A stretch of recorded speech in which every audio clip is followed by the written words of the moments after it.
What's up, My y'all? guy, how How's you it doing, going? sir? Look at you, man. Brother, it's a pleasure Sharp as always, man. This is the Yeah. best dressed person in country music. Oh, thank you. I love this too. Thank you. It's cheap. So, talk to me about, number one, first, you have a top 20 song on country radio. Yes, man. Country Look Good on You was Yeah. great. We followed that up with Somebody Else's Whiskey. Exactly. The Latin vibe, just representing the community. Loba told me about the Latin thing, finally weaving that into what your presentation is. Yeah, absolutely. It's a huge part of who I am as an artist, and I think I'm one of the few artists here in country music right now that can really showcase that authentically, and that's what I'm trying to do. Exactly. So talk to me about the Opry.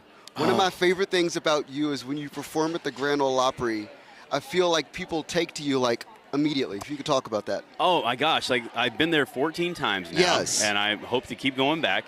It just feels like home now, and I don't know. It's just listen. God forbid my career crashed and burned tomorrow. I can hang my hat on the fact that I played at the Grand Ole Opry, and that's just such an honor to be there. Right, so talk to me about working with the Broken Bow thing and being there when Jelly comes to town, and he's like, yo, come on stage. Oh, he's my boy.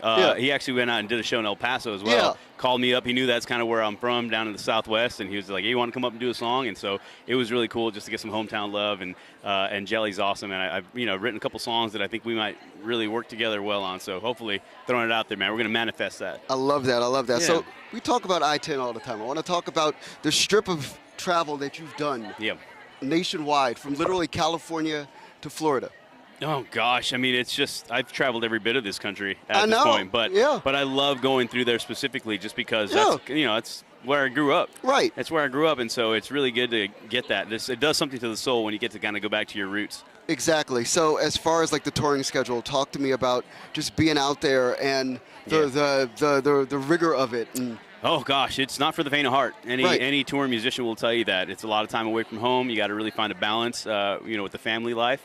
But because I was going to say that's a big thing. That's one of my huge. favorite things with you is that. Oh, thank you. I remember you took some time off of socials. Yeah. Yep. To like actually do. I'm a dad, husband. You got to be present. You got to be present. That's the thing. Yeah. I mean, tell people about that. Honestly. You got to be present, man. You got to like. Social media is great. It's a great way to connect with other people in the world and fans throughout. But at the end of the day, you can't forget about the people in your inner circle.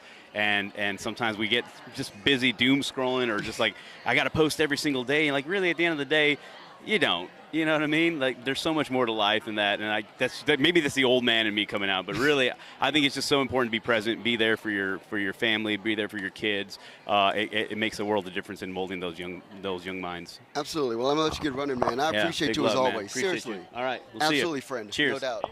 Thank you. So, I think.